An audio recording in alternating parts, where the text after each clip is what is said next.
Inovasi bukan sekadar matlamat di Arvia, ia adalah komitmen. Dan hari ini, komitmen itu membawa kami ke satu platform yang istimewa.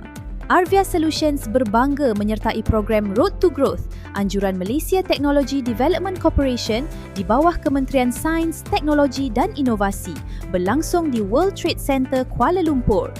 Satu platform yang mempertemukan syarikat-syarikat teknologi tempatan dengan peluang untuk berkembang lebih jauh. Kami juga berpeluang bertemu dengan pegawai Meranti Corporation, berkongsi tentang inovasi produk kami dan meneroka hala tuju teknologi negara. Bagi Arvia, setiap pertemuan seperti ini adalah peluang untuk belajar, berkembang dan memperkukuh komitmen kami terhadap teknologi dan inovasi Malaysia.